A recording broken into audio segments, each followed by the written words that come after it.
We also extend our sincere thanks to the Government of India and the City of Hyderabad for hosting this COP11 and for the warm welcome our team has received since our arrival for this COP. The preparation for this conference by the Government of India has been quite excellent. We indeed grateful for the CBD Voluntary Fund, for the governments of Sweden, Norway, India, and the Christensen Fund for their generous donation and support, which has enabled the participation of over 100 indigenous peoples and local communities delegates in this conference. We also pay respect to the Adivasis and other tribal peoples in India, who comprise one of the largest populations of indigenous peoples and local communities in the world. We stand in solidarity with them and our common struggles against displacement by modern economic development. Mr. Chairperson, members of IIFB have been meeting in the past 2 days to take a critical look at the various decisions and initiatives undertaken for the implementation of the Convention since COP10. Whilst the Forum has seen improvements in some areas and processes, it is also true that serious challenges remain. For example, the establishment of protected areas continue to impact ongoing indigenous conservation practices and livelihoods. The renewed emphasis on economic growth in the wake of global economic crisis, as well as government responses to the climate change crisis, have affected indigenous peoples and local communities in far greater and disproportionate dimensions. We express our deep concern about the negotiation process on our Mother Earth, who is a living and sacred mother.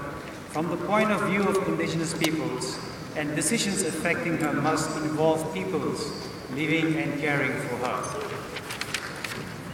We believe that our physical, cultural, and spiritual continuity as indigenous peoples depend on our lands, territories, fresh water, and marine and coastal seas, and other resources. We recognize the vital role that indigenous and local communities play, including women, in the transmission of traditional knowledge, customary use, and management of biodiversity, as well as the recovery and continuity of our cultures and ancestral territories. In recognition of the above, Mr. Chair, the IIFB will be in the coming 2 weeks present specific recommendations to the parties on the various agenda items, but we offer some general comments. 5 years ago, the United Nations General Assembly passed the United Nations Declaration on the Rights of Indigenous Peoples, which sets the minimum benchmark for the recognition of indigenous peoples and their effective participation in decision-making processes.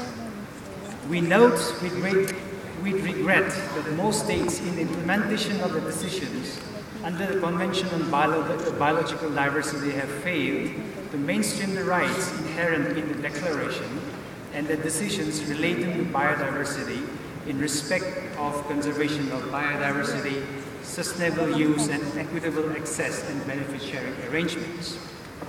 The issue of full and effective participation of indigenous peoples and local communities, recognized as essential in the attainment of objectives of the Convention on Biological Diversity, particularly in relation to conservation, sustainable use, and equitable access and benefit-sharing processes. We are deeply concerned that most of the COP decisions on ensuing the full and effective participation or involvement of indigenous peoples and local communities have not been duly followed by state parties. We urge parties to implement these decisions in good faith to ensure greater conservation of biodiversity. On a final note, we appeal to parties to make more contributions to the CBD Voluntary Fund to enable it to fulfill its mandate of supporting indigenous and local communities participating in CBD processes.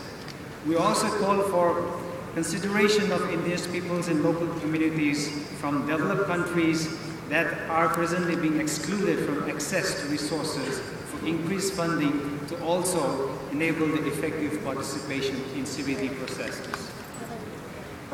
We note with appreciation the development of a new work plan on Article 10C. which will assist parties to take more effective measures to support and promote a customary sustainable use of biodiversity. We hope that the bracketed targets in the indicative list that deal with recognition of land and resource and tenure rights and customary laws and traditional institutions, which are crucial issues, can be resolved by this COP, and we look forward to providing our continued input and suggestions on this matter. Mr. Chairperson, as we gather here today to look at how far we have fared since COP10, we reiterate our passionate appeal to state parties to set work with us to ensure that COP11 makes the difference, for which we have all toiled and worked in the last 2 years. Better governance means better decision for planet and people. Thank you, Mr. Chair.